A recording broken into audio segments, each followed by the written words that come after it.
Amém, queridos? Quero saudar a todos com a graça e a paz de Cristo. Amém? Bom estar aqui mais uma vez, com os irmãos, nesse momento, momento de cultuar ao nosso Deus, de adorar ao nosso Deus. Você veio com esse propósito? Quem veio com esse propósito? Cultuar. Amém. É muito bom estarmos na casa do Senhor, amados? Podermos ter esse tempo de adoração, tempo de edificação, tempo de comunhão. Nós não podemos abrir mão desse tempo, Precisamos sempre estarmos juntos aqui, porque é um tempo bom. É um tempo, o salmista diz, alegrei-me quando me disseram, vamos à casa do Senhor. Claro que hoje a casa do Senhor não é mais aquele templo feito por mãos humanas. A casa do Senhor somos nós, amém? Porque o Senhor habita em cada um de nós. Queridos, vamos meditar um pouco nessa noite. Eu estive refletindo sobre um tema que eu gostaria de compartilhar com os irmãos. Esse tema se baseia em um conjunto de certezas que nós cristãos devemos ter. Amém? Na verdade, a vida cristã ela é baseada em cima de certezas, de confiança. Ela não se baseia em coisas humanas, ela se baseia na fé.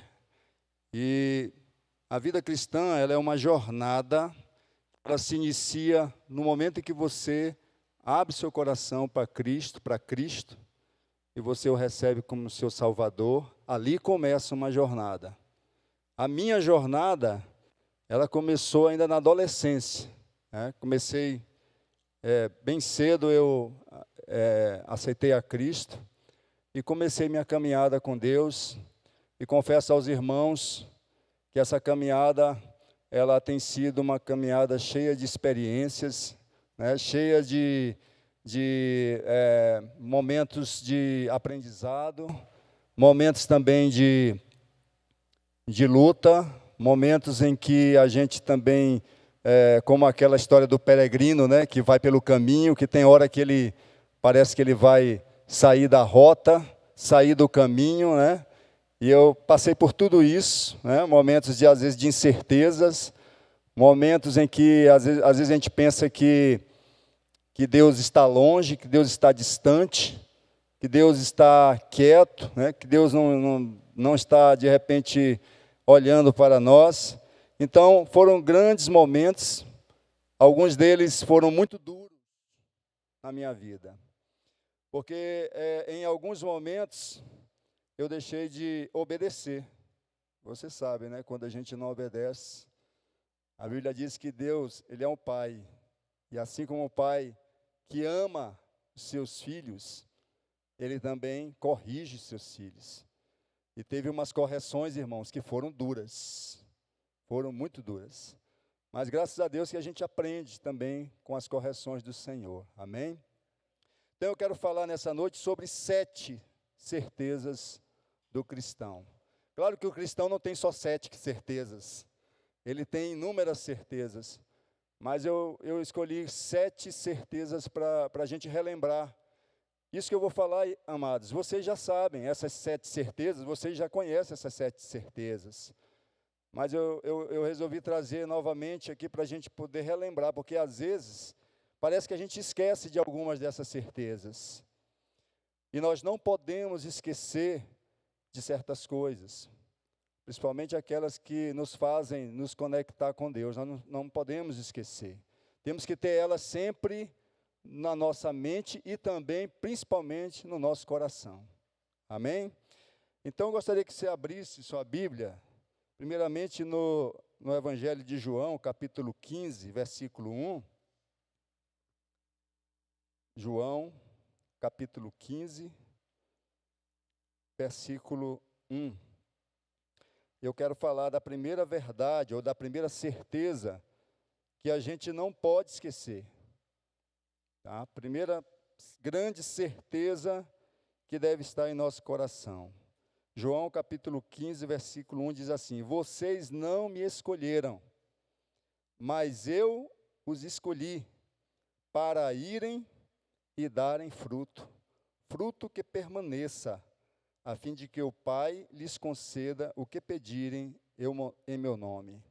A primeira grande certeza, amados, é que nós estávamos perdidos e Jesus nos encontrou e nos salvou. João 15, 16, né? Desculpa. Eu acho que eu devo ter na hora de anotar aqui, queridos. Então é 16, né? 15, 16. Então vou repetir, já que vocês não me escolheram, mas eu os escolhi para irem e darem fruto, fruto que permaneça, a fim de que o Pai lhes conceda o que pedirem em meu nome. Então, olha só, a primeira grande certeza que nós não podemos esquecer é que nós estávamos perdidos e Jesus nos encontrou e nos salvou. Essa é talvez a maior certeza que nós devemos ter no nosso coração. Nós estávamos perdidos. Nós estávamos perdidos. Eu me incomodo muito quando, às vezes, as pessoas dizem, você não quer aceitar Jesus? Não, é Jesus que tem que me aceitar. É Ele que me recebe. É Ele que me aceita. É Ele que foi em busca. Foi Ele quem foi em busca de nós. Né? A Bíblia diz que, eu lembro da parábola do bom pastor, uma parábola tremenda, né? Que fala que o bom pastor deixou as 99 ovelhas num aprisco e ele foi em busca daquela única ovelha que se havia perdido. Querido, você é essa ovelha que estava perdida, mas hoje você está no reino de Deus. Amém? Porque Jesus te encontrou, assim como Ele me encontrou um dia. Então essa verdade eu não posso esquecer nunca. Eu estava perdido. Eu estava perdido, né, nas minhas ideias, nas minhas convicções, eu estava perdido no pecado, eu estava perdido, mas Jesus me encontrou. E é tão bom a gente saber disso, que Ele deu o seu Filho unigênito, né? Deus deu o seu único Filho unigênito, né, para morrer por nós. Então, isso é importante a gente lembrar, porque hoje em dia parece que o sacrifício de Jesus parece que não está tendo a importância que deveria ter. Porque muitos estão colocando até outras coisas ou outras pessoas no lugar de Jesus. Muitos estão colocando outros deuses no lugar do Senhor Jesus, mas foi Ele quem morreu por nós. Ninguém mais morreu por nós, apenas o Senhor morreu por nós. Amém, queridos? Então essa é uma certeza que nós devemos guardar viva, tá? Viva em nosso coração. Porque isso nos faz, quando a gente se lembra dessa certeza, a gente lembra o quão vil nós éramos. O quanto nós éramos pecadores. E o preço que Jesus pagou por nós, queridos, foi um preço muito alto.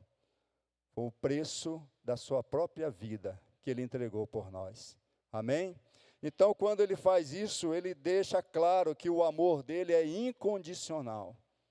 O Senhor nos amou de tal maneira que esse amor é um amor, como já foi pregado aqui, inconsequente.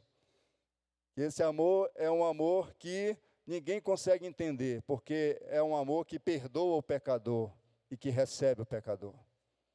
É um amor que faz o pai receber o filho de volta, filho que tinha saído. É um amor que faz ele apagar todos os nossos pecados. É um amor que faz Ele escrever o nosso nome do livro da vida.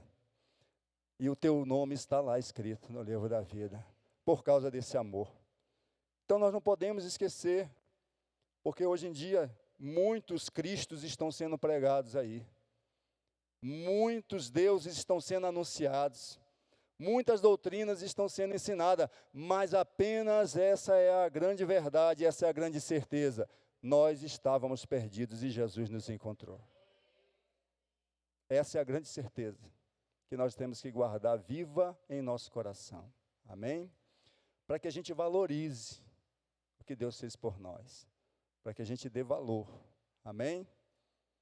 Bom, a segunda grande certeza que nós devemos ter, queria que você abrisse aí em Romanos, capítulo 28 capítulo 8, desculpa, versículo 28 e 29. Romanos, capítulo 8, versículos 28 e 29.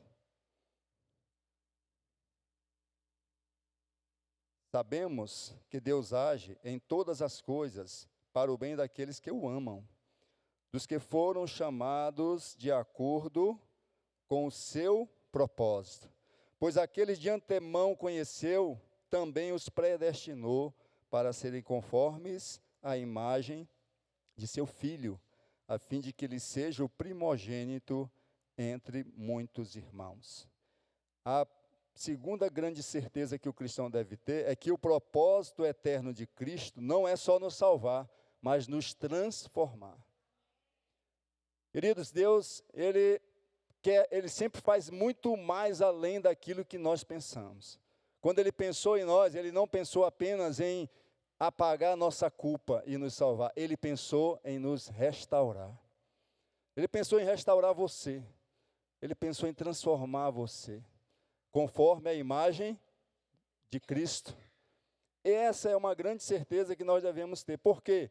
Porque hoje em dia está acontecendo muito assim. As pessoas estão recebendo a salvação, mas não estão sendo transformadas.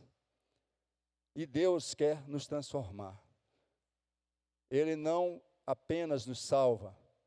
Ele, além de nos salvar do inferno, da perdição eterna, Ele nos salva de nós mesmos.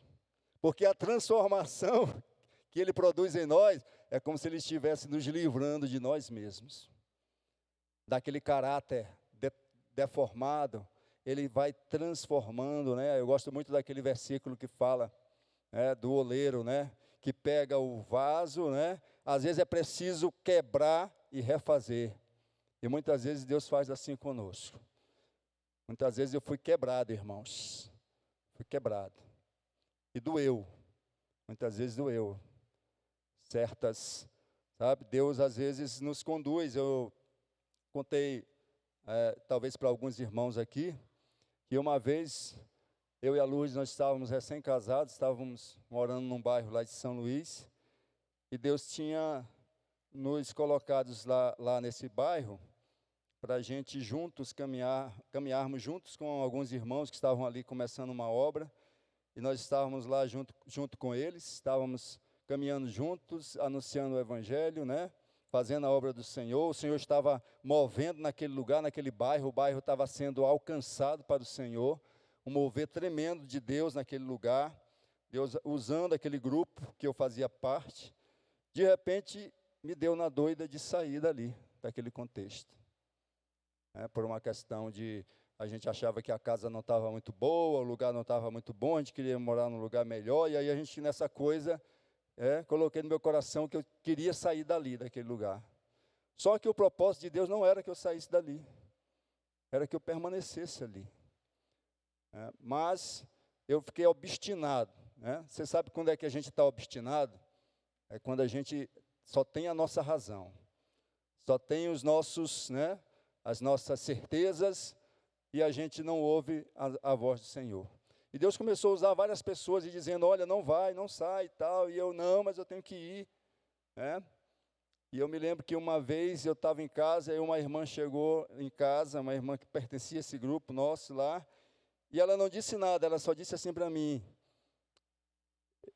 Davi, o Senhor te diz para te observar o livro do profeta Jonas.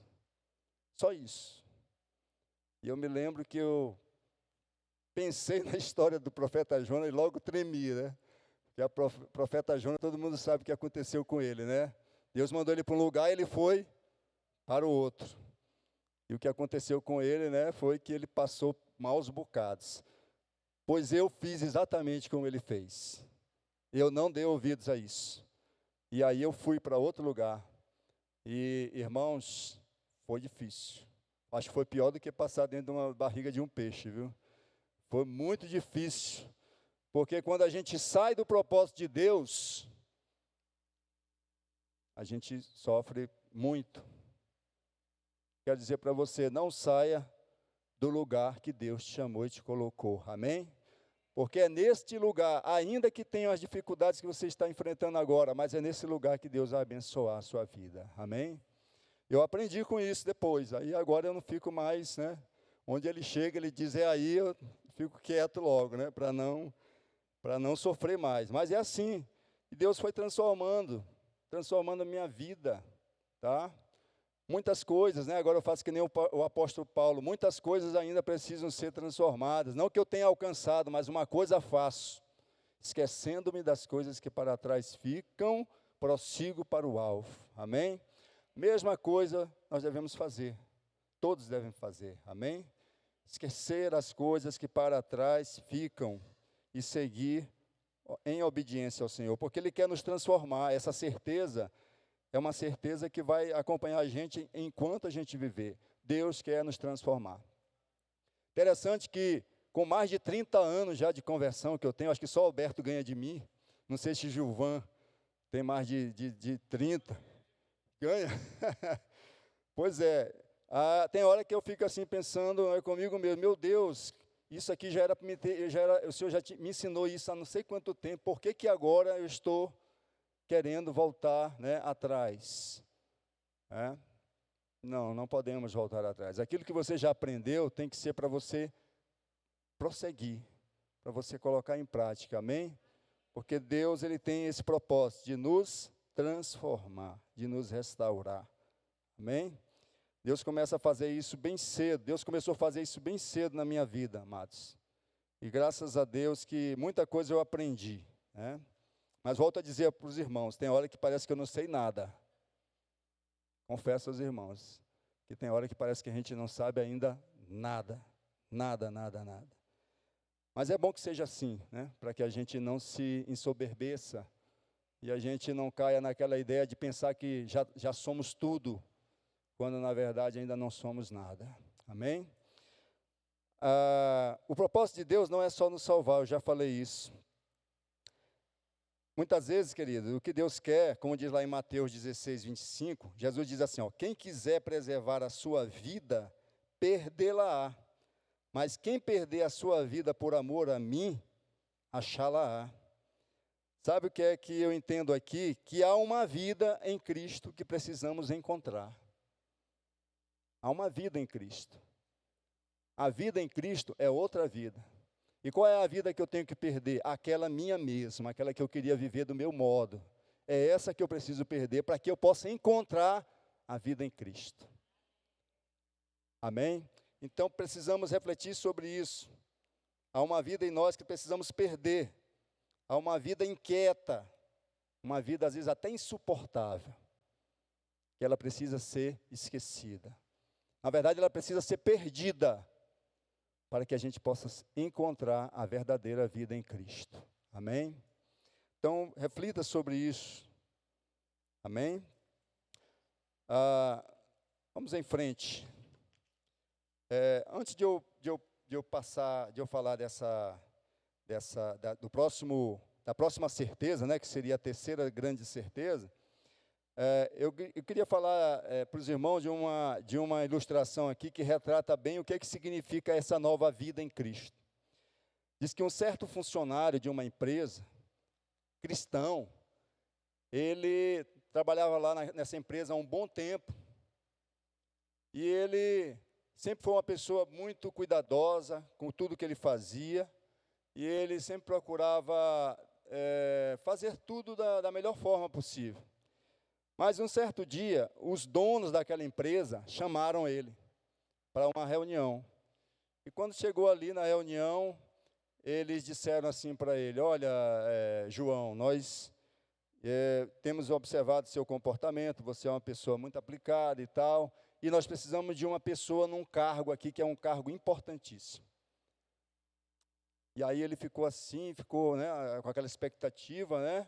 E aí ele disse, olha, esse cargo você vai ser chefe do setor tal, e o que é que nós queremos? Nós queremos apenas uma coisa. Só tem uma coisa, você vai fazer tudo conforme você vem fazendo, tudo certinho, mas toda vez que chegar a fiscalização da Secretaria de Fazenda, você vai esconder os documentos, e esses documentos e guardar lá direitinho e pronto. Deixa eles olharem tudo, mas guarda esses documentos. Aí ele ficou assim, olhando, né, aquela proposta, meu Deus. E aí, mas olha, João, nós estamos te fazendo essa proposta, mas não precisa você dizer agora a resposta. Amanhã você venha para você dizer, pense em casa e você vem. E aí aquele jovem saiu dali, queridos, saiu pensativo, saiu, meu Deus, uma oportunidade dessa não surge toda hora, né, de eu ser promovido, ganhar um salário melhor, poder melhorar a vida e a qualidade de vida da minha família. Ele começou a pensar sobre isso. E ele chegou em casa, comentou com a esposa, olha, eu recebi uma proposta de promoção, e aí ele contou para ela a história, e ela ficou muito alegre, mas ao mesmo tempo, eles começaram a falar, mas e esse negócio de esconder esses documentos? Como é que a gente faz? E ele ficou pensativo, e eles resolveram orar naquela noite, oraram, né? Porque nem toda a proposta, querido, é de Deus. Nem toda proposta é de Deus. Muitas vezes ela até parece boa, né? Mas ela esconde nela algo que vai contra os princípios da palavra de Deus. E a história diz que no dia seguinte o rapaz vai lá no escritório, pede para falar com os donos da empresa, e quando chega lá, e aí, o que é que você decidiu? Ele diz assim, olha, senhores, eu quero muito agradecer pela proposta, mas eu não vou aceitar. Se vocês quiserem me demitir, podem me demitir, mas por que você não vai aceitar? Porque eu sirvo a um Senhor, e esse Senhor me diz que tudo que eu faço tem que ser justo e tem que ser perfeito. E aí a história diz que depois que eles ouviram isso, eles disseram, pois agora nós não temos dúvida nenhuma de que a pessoa certa para essa função é você. Porque você tem um caráter, que é o caráter que a gente está buscando. Então, isso ilustra, amados, como é esse viver. Deus quer nos transformar.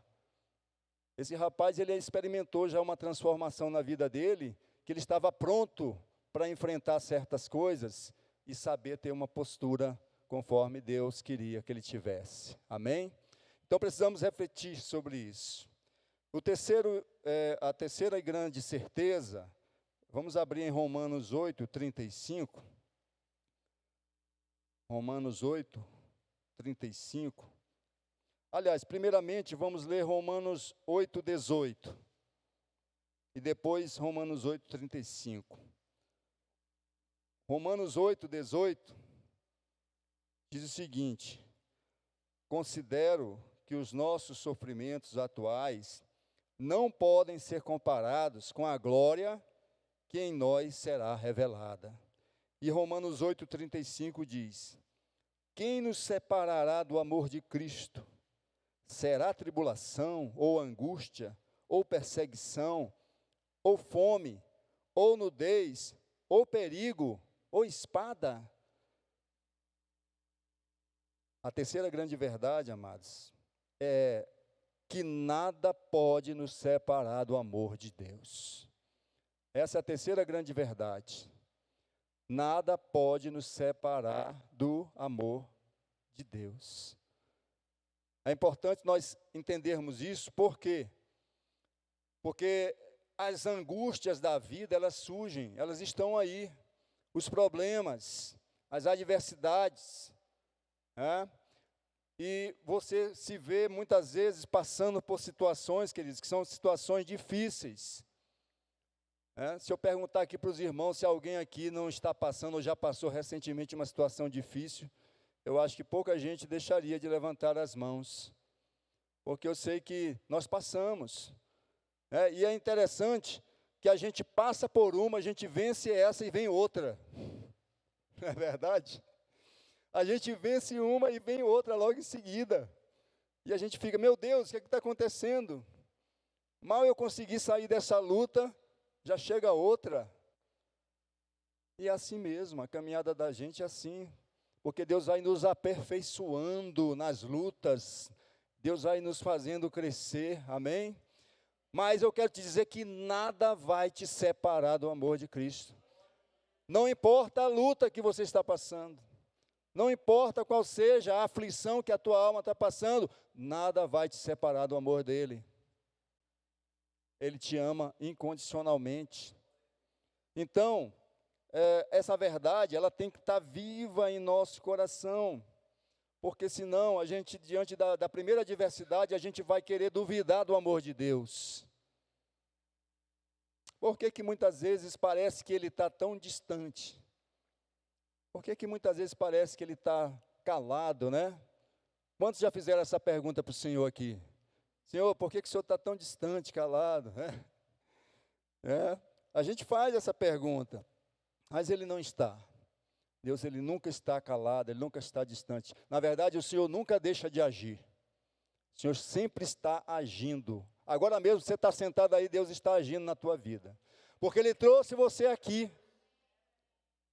Talvez você esteja preocupado lá com a sua casa. Eu quero te dizer que se você colocou nas mãos do Senhor a tua casa, ela está guardada. Porque ele anda conosco. Olha, nós andamos com ele e ele anda conosco. É recíproco isso, né? Então nós temos que confiar, amados. Agora mesmo eu estava refletindo sobre essa dificuldade que o nosso irmão Paulo está passando. E eu fiquei agora surpreso até com essa notícia de que ele ainda está lá no hospital, está vivo. Eu creio que Deus pode curar o nosso irmão. Eu creio. Eu também não sei qual é o plano de Deus. Eu não sei se Deus vai permitir mais um tempo. Eu não sei ainda, mas uma coisa é certa. Deus ama ele mais do que a gente possa amar. Deus ama a família dele. Mas eu sei que a família está agora passando lutas, queridos. E é claro que nós, como igreja, devemos orar, interceder por ele. Eu creio que eu ainda vou fazer uma visita para ele, porque eu estava com esse plano de fazer uma visita para ele. E quando eu recebi a notícia na casa do Gilvan, eu disse para a Lourdes, eu fiquei triste, porque eu vinha dizendo para ela, vamos fazer uma visita lá para o Paulo. Mas agora com essa notícia eu me alegrei. Eu creio que eu ainda vou fazer essa visita para ele. Então, amados, é uma luta. Eu sei que a família está passando, eu já passei também com lutas assim. Eu mesmo já tive internado. Se tem um lugar que eu não gosto, é de hospital. Eu não gosto de hospital, queridos. Me desculpem, eu não gosto. Mas pelos irmãos, se alguns irmãos precisarem, eu vou lá. Mas eu não gosto, né? Porque eu já passei, né? Com minha mãe também. Minha mãe muito doente durante muito tempo, eu acompanhando ela, já faleceu. Mas era muito difícil. Mas, voltando aqui a essa certeza, nada pode nos separar. Será que a crise atual pode te separar do amor de Deus? Será que esse combustível alto pode te separar do amor de Deus? Será que essa inflação pode te separar do amor de Deus? Nada. Aqui o apóstolo ele é bem claro. Será que fome, nudez, perigo, espada, perseguição, nada pode nos separar do amor de Deus? A gente precisa ter essa confiança, queridos. Nossa confiança não pode ser aquela confiança vacilante, como o apóstolo Tiago fala, né? Daquele que olha seu rosto no espelho e logo se esquece. Não, nossa fé tem que ser uma fé viva. Tem que ser uma fé que não se abale com as circunstâncias. Queridos, muitas vezes eu já disse para Deus, Senhor, eu não estou entendendo nada, mas eu vou continuar crendo. Eu não estou entendendo nada do que o Senhor está fazendo, mas eu vou continuar crendo de que o Senhor me ama incondicionalmente. Amém? Tem uma história que é muito engraçada de um garotinho que ele ia fazer uma viagem de avião, e esse garotinho estava ali no pátio, aí acompanhado pela aeromoça, leva ele, não sei nem se ainda existe esse termo aeromoça, né? Acho que é comissária agora, né? Para ver como a gente já... De vez em quando eu me pego nessas coisas aí, lá com meus alunos, né? Porque eu falo, às vezes, expressões que eles começam a zoar comigo, né? Ó, professor, isso aí, não sei nem o que é isso. O que é que o senhor está falando? Mas, enfim, o garotinho é conduzido lá no avião, ele entra, aí colocam ele sentadinho lá na poltrona, colocam um cinto de segurança, e uma coisa que chama a atenção, ele estava com um papel, e ele estava fazendo um desenho com esse papel. E mesmo na hora que o avião decola, essa criança está lá, concentrada, fazendo o seu desenho. E aquilo começou a despertar a atenção das pessoas, né? Porque normalmente, às vezes as crianças ficam meio inseguras, né? Mas as pessoas começaram a olhar para aquela criança e ela lá, quieta. Mas só que de repente veio um turbilhão, né? Quem já viajou de avião sabe que tem aqueles, né? Veio aquele turbilhão e aí todos começaram a ficar, né, agoniados, né, preocupados com aquele turbilhão ali. E o piloto do avião disse, olha, apertem os cintos aí, se segurem. E as pessoas ali temerosas, mas a criança estava fazendo o seu desenho calmamente. E aí, depois que passou esse momento de turbulência, aquela comissária chega para a criança, porque ela estava observando o comportamento da criança, e ela disse para a criança, você não teve medo desse turbilhão que aconteceu ainda agora? Aí ela vira para a moça e diz, não. Por que você não teve medo? O meu pai é o piloto. O meu pai é o piloto. Quer dizer, era o pai dela que era o piloto ali daquele avião. A confiança dela estava tão grande nisso, que ela descansava. Será que a gente consegue descansar com os turbilhões da vida? Será que o nosso Pai não está no controle de todas as coisas? Quem crê que Ele está no controle de todas as coisas? Amém. Então não se abale, não se abale, não se abale com esse momento que você está passando aí. Não se abale, não se atemorize com essa circunstância que está acontecendo nesse momento, porque o teu Deus está no controle desse negócio. Amém? Quarta certeza, Filipenses 4, 12 e 13.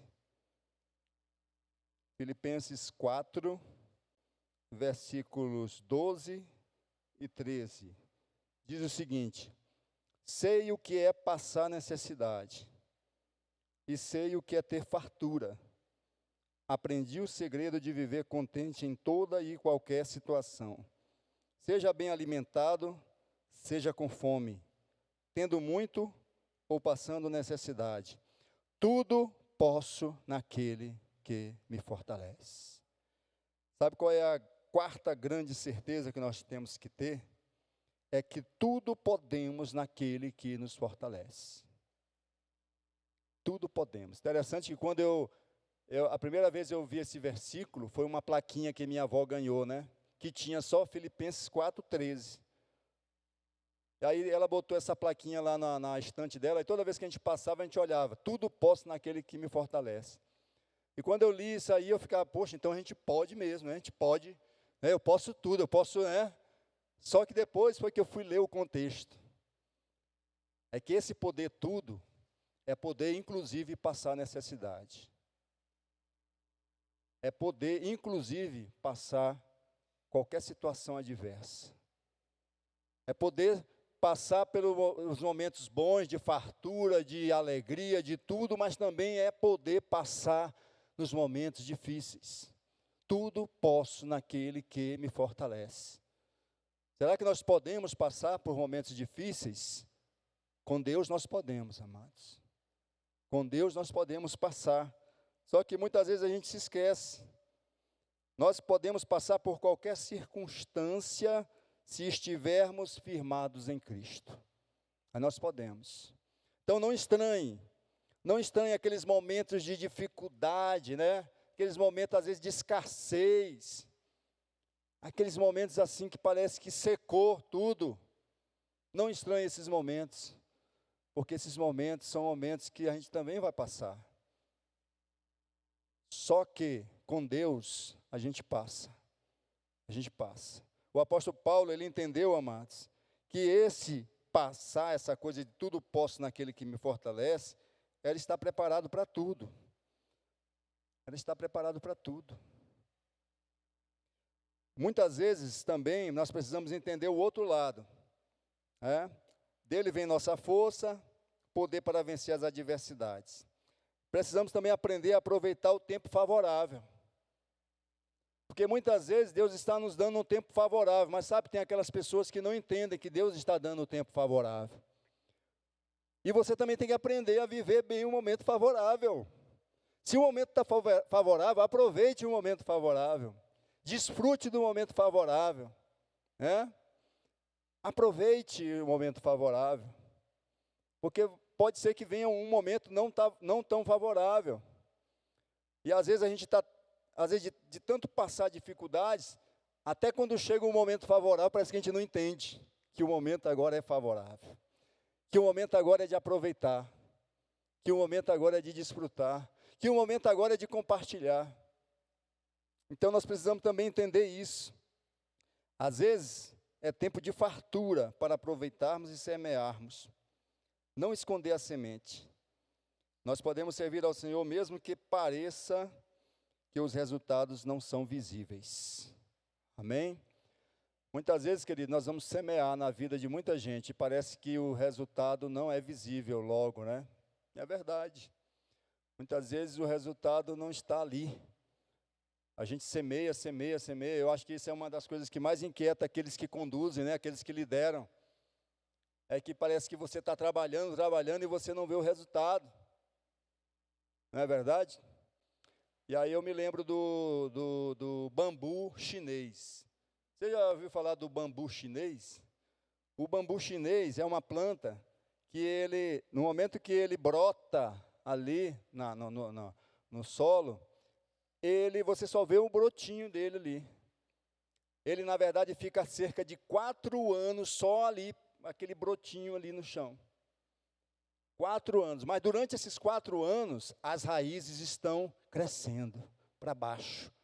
Só que ninguém vê, mas as raízes estão lá se aprofundando, porque o bambu, ele é a única planta que pode vir em qualquer tempestade, ele se verga, mas ele não quebra.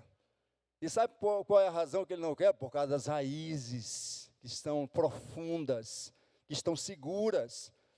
Queridos, muitas vezes a gente não observa esse crescimento que está tendo. Talvez você seja um líder aqui de grupo, tá? Você seja um líder, talvez até aqui do grande grupo, e você talvez se questione, poxa, eu queria tanto ver o resultado de tanta semeadura.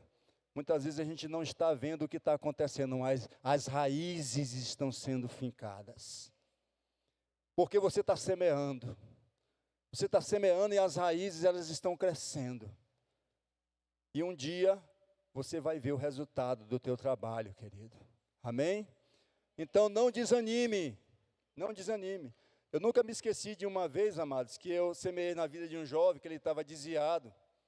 Fazia tempo que ele não se congregava, me falaram dele, né? E nessa época era líder de louvor lá na igreja. E eu soube que ele chegou a ser ministro, tocar na igreja, né? Eu me interessei por ele, aí eu comecei a conversar com ele e perguntei para ele o que tinha acontecido. Ele me disse que foi uma grande decepção e tal, mas aí eu disse para ele, olha, Deus quer que você volte, porque Ele quer restaurar a tua vida, né? Ele quer restaurar o teu chamado. E aí ele abraçou aquilo, só que depois eu perdi o contato com ele, né? Passados assim alguns meses, eu fui ministrar num congresso de jovens, e quando eu cheguei, era num retiro, melhor dizendo, e quando eu cheguei lá, e me deram a oportunidade de eu ministrar um cântico, quando eu estava ministrando um cântico, eu percebi que quem estava na bateria, tocando, era o rapaz que eu tinha falado. E aí eu levei um susto, poxa, é ele mesmo que está aqui. Aí quando terminou ali o culto, eu fui lá atrás, ele me chamou, e ele estava muito alegre, e ele disse, eu quero te agradecer. Por quê? Porque você me deu uma semente naquele dia, e essa semente germinou. E hoje eu estou aqui, porque eu voltei para o Senhor. Queridos, então é isso. Às vezes a gente pensa que não está acontecendo nada, mas o Senhor está trabalhando. Amém?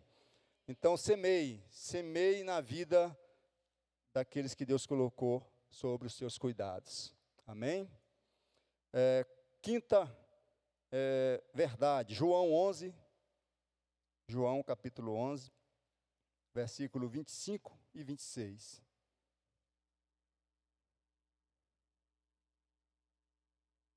João capítulo 11, versículo 25 e 26. Diz assim, disse-lhe Jesus, eu sou a ressurreição e a vida.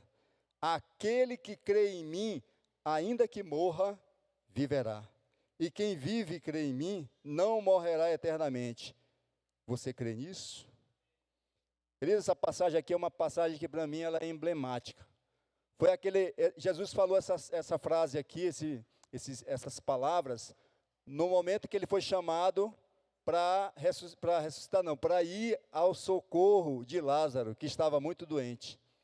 E vocês sabem a história, né? Jesus se demorou no lugar onde ele estava, e depois ele vai para lá, para o local onde Lázaro morava, e quando ele chega ali, né, as irmãs, né, os amigos de Lázaro vão falar com Jesus, e vão dizer, olha, agora ele já morreu, agora já foi, agora não há mais nada o que o Senhor possa fazer. Eu estou aqui conjecturando, tá, amados? Não é exatamente isso que está escrito lá, mas eu estou conjecturando. Talvez disseram para ele, olha, agora o Senhor veio tarde demais. Jesus nunca vai chegar atrasado, querido. Jesus nunca vai chegar atrasado na nossa vida. E aí ele chega ali, e aí quando falam para ele, mas ele explicando para as irmãs de Lázaro, olha, quem crê em mim e tal, aí ele, não, mas eu creio que ele vai ressuscitar no último dia. Aí Jesus diz, eu sou a ressurreição e a vida. Quem crê em mim, ainda que morra, viverá. Querido, essa verdade tem que estar em nosso coração, assim, latente. Significa dizer que nem a morte, ela pode ser o fim para nós. Ela não é o fim. A morte não é o fim para nós. A morte é apenas um momento de transição. Mas ela não é a morte para aquele que crê em Cristo. Então era isso que Jesus estava tentando dizer para ela, olha, todo aquele que crê em mim, ainda que morra, viverá. Então não é a morte, ela não é capaz de nos vencer mais. Você sabia disso? A morte não é mais capaz de te vencer. Não pode. Para o cristão, a morte significa um momento de encontro com Jesus. Quero crer que Jesus ainda não quis que o irmão Paulo se encontrasse ainda. Eu quero crer nisso. Não é o fim de tudo, mas é o começo de um novo tempo na presença de Cristo. Essa certeza nós temos que guardar sempre no nosso coração. A morte não é o fim. Jesus nos prometeu a vida, e a vida eterna. Amém? Sexta verdade ou certeza. 1 Tessalonicenses 4. 1 Tessalonicenses 4, eu gosto muito desse texto. 1 Tessalonicenses 4, de 16 a 18. Diz assim, pois dada a ordem, com a voz do arcanjo e o ressoar da trombeta de Deus, o próprio Senhor descerá do céu, e os mortos em Cristo ressuscitarão primeiro. Depois disso, os que estivermos vivos seremos arrebatados juntamente com Ele nas nuvens, para o encontro com o Senhor nos ares. E assim estaremos com o Senhor para todos sempre. Consolem-se uns aos outros com estas palavras. Sabe qual é a sexta grande certeza do cristão? É que Jesus voltará para nos buscar. Quem crê nisso? Quem está aguardando isso? Tem hora que a gente tem que lembrar, irmãos. Porque tem hora que a gente fica vivendo tanto essa vida aqui, que parece que a gente se esquece que tem um futuro glorioso para nós. A gente vive tão intensamente o natural que a gente se esquece do sobrenatural. A gente se esquece do espiritual, não é verdade? E nós temos que entender que não, nós somos um povo que temos uma grande promessa. Jesus prometeu que iria voltar. Eu, particularmente, amados, eu acredito que isso está muito próximo. Muito próximo. Eu quero crer que talvez nós somos a geração que vamos ver isso. Talvez você ache isso assim um pouco absurdo, mas eu estou começando a crer que sim, por causa dos sinais. Por causa dos sinais. Os sinais estão cada vez mais intensos. Aquilo que Jesus falou lá em Mateus 24, cada vez mais está, acontecendo. E mais intensamente. Você sabia, eu estava outro dia fazendo uma pesquisa, porque eu ouvi falar de terremotos, eu pensei assim, não, mas terremoto sempre teve na Terra, né?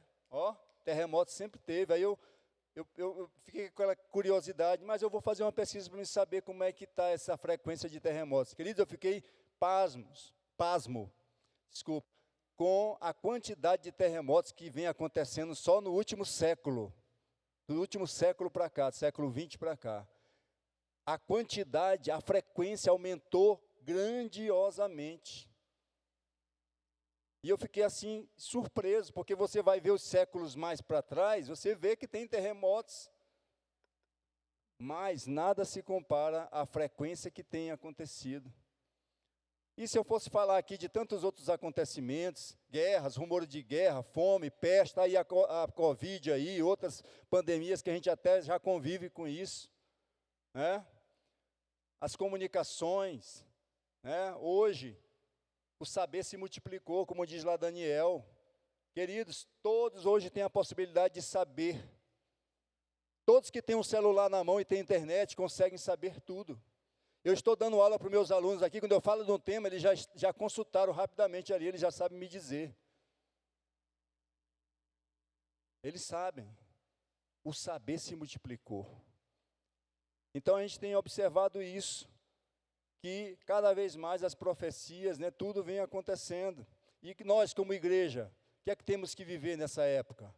Temos que continuar fazendo o quê? Aquilo que Jesus disse lá quando ele foi assunto aos céus. Ser e fazer discípulo. Jesus não tem um plano B, como diz o nosso querido Franco. Não tem um plano B, o plano é esse, fazer discípulo de todas as nações. Esse é o plano. Precisamos fazer discípulo. Precisamos fazer discípulos. Fazer discípulos é que significa, na prática, ganhar almas para Jesus, é fazer discípulos. Precisamos disso. Essa é a nossa missão, esse é o nosso chamado. Precisamos cada vez mais desejar ardentemente fazer discípulos, até que Ele venha. Ah, mas se dificultar, se tiver uma pandemia de novo, se tiver, fazer discípulo. Mas se a economia quebrar, fazer discípulo. Mas se eu ficar desempregado, fazer discípulo. Não tem outro plano. O plano é esse. E temos que seguir esse plano. Amém? Porque Jesus está voltando. Jesus está perto. Outro dia eu até fiquei assim, achei engraçado, eu fui levar luzes ali no balão aqui, balão do Novo Gama, né? E aí eu vejo que tem um rapaz que todo dia de manhã ele bota assim uma faixa, bem na beira da avenida. Jesus está voltando. Não sei se alguém já viu essa faixa. E eu fico assim, eu fico olhando, olha, alguém está anunciando isso, né? Alguém está anunciando que Jesus está voltando. Só que às vezes as pessoas estão dormindo, né, para isso. Jesus prometeu, queridos, e Ele vai voltar. Amém? E a sequência é, aqueles que morreram com Cristo, primeiro vão ressuscitar e vão subir para se encontrar com Jesus. E nós, os que estivermos vivos, vamos ter nossos corpos glorificados e também subiremos para nos encontrar com Ele. Quem estará lá? Quem estará lá? Amém. Eu vi um pregador uma vez falando assim, que quando nós chegarmos no céu, nós vamos ter pelo menos 3 grandes certezas. A primeira, é você mesmo que vai chegar e vai olhar, meu Deus, eu estou aqui mesmo, aqui é o céu, ô Senhor, obrigado, cheguei. Então você vai jubilar. A segunda grande certeza é que você vai olhar para o lado, procurando, né, aquelas pessoas que você, né, julgava que eram, né, poxa, onde é que está fulano, onde é que está? Só que você vai olhar e não vai encontrar. Porque muitas vezes estiveram no nosso meio, mas não entregaram verdadeiramente sua vida para Cristo. Infelizmente, e não vão estar. Não entregaram o controle das suas vidas para Cristo. Desculpa, não vão estar. E não é porque nós estamos dizendo, é porque o Senhor diz isso. Aquele que crê, aquele que crê e aquele que segue a Jesus. Temos que seguir a Jesus, não basta crer. Você sabia que as igrejas estão cheias de gente que crê? A Bíblia diz que até o diabo crê que estremece, mas não obedece. E o Senhor nos chama para a obediência. Amém? Então, a terceira grande surpresa vai ser, justamente você vai olhar pessoas que você daria tudo para dizer assim, apostaria tudo que ela não estaria lá, mas ela vai estar. Talvez porque no último momento ela entendeu, ela compreendeu e ela abraçou a fé. Aí ela vai estar lá. Lembra do ladrão da cruz? Por um triz. Por um triz. Tem gente que é por um triz. Salvo pelo gongo, né? Sétima e última grande certeza. Daniel capítulo 7, versículo 27. Daniel, capítulo 7.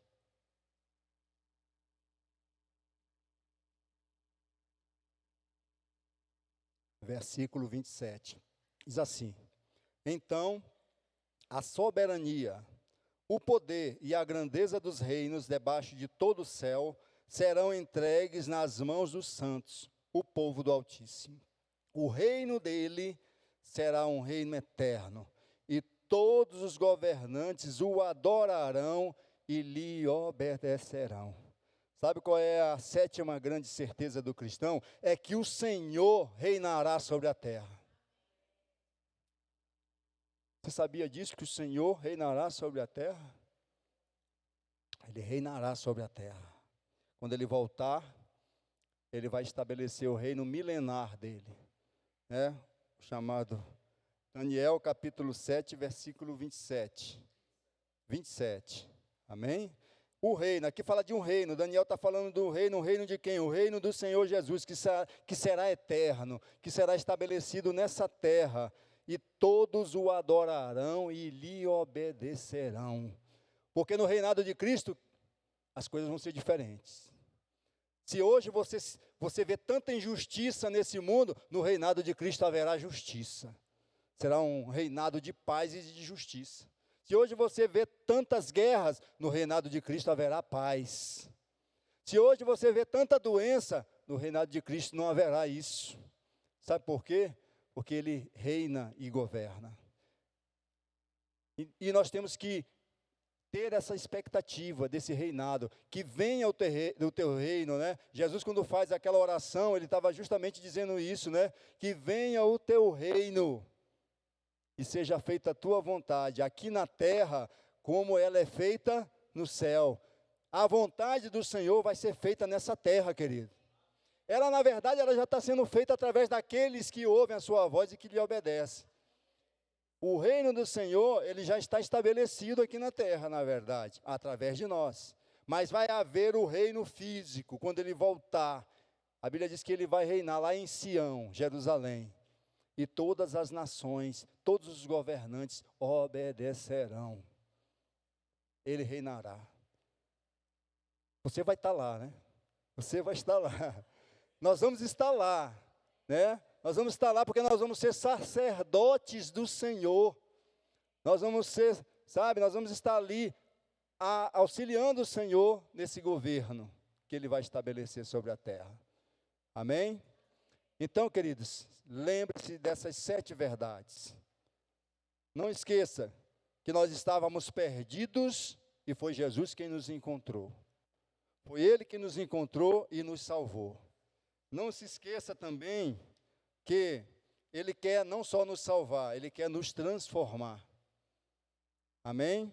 Não se esqueça que nada pode nos separar do seu amor. O seu amor por nós é um amor incondicional. Ele nos ama e ponto. Amém? Ele também nos dá força e poder e fortaleza para vencermos todas as circunstâncias. Tudo nós podemos naquele que nos fortalece. Amém? Também não podemos esquecer que a morte não é o fim. Nunca será o fim para nós. A morte não é o fim para nós. Amém? Porque Jesus ele já nos deu vida, amém? Também não podemos esquecer que Jesus voltará para nos buscar, nunca podemos esquecer disso. E também não esquecer que o reinado dele, o reino dele será estabelecido sobre essa terra, e todos nós estaremos juntos com ele, nesse reino eterno, amém? Para encerrar, eu queria cantar com você uma canção, amém? Uma canção. Vamos, eu queria pedir aí para os nossos queridos irmãos aí que cuidam dessa parte aí, nós vamos cantar uma canção aqui para fechar esse momento. Amém? Quem crê que vai valer a pena? Quem crê que está valendo a pena servir ao Senhor?